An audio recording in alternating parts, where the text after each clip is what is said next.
We wish to bring into your consciousness now some teachings about unity and separation that may be helpful for you all.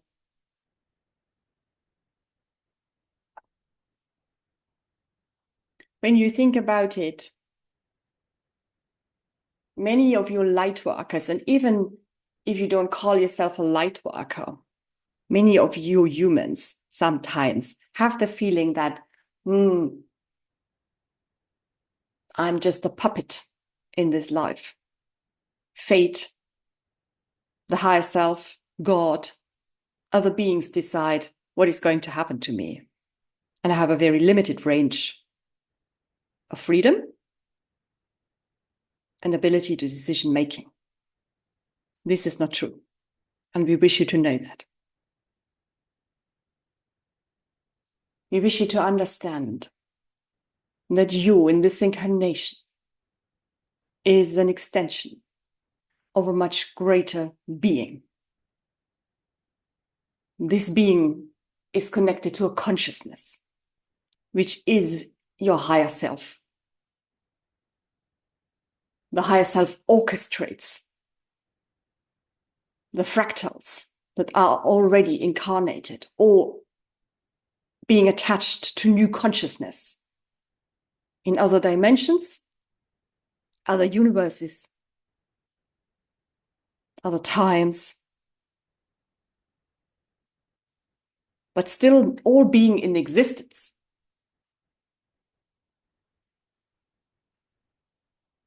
But you are still connected to all of them.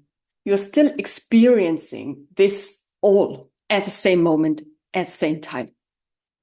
In fullness, people say. Because there is a part of you that is consciously connected to all of this and consciously experiencing all of this.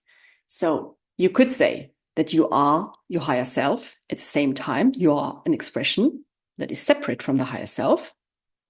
And you are every expression that is connected to the higher self. Ultimately, the higher self is connected to a greater being that is a greater consciousness that is what you all know as source consciousness.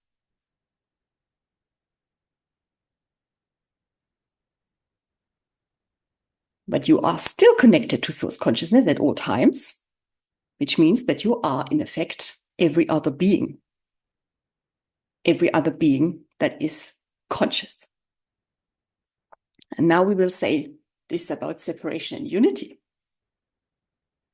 that it is very valuable to have an incarnation to be put separately into a consciousness from the greater being that is source consciousness, because then there is the recognition of unity. You need the separation as different entities to recognize that altogether we are unity. Because if you do not have separation in unity, then what happens? There is just the I am. There is a single entity, and the single entity cannot feel as a union. This is what we wish you to ponder about. Think upon, please, contemplate this.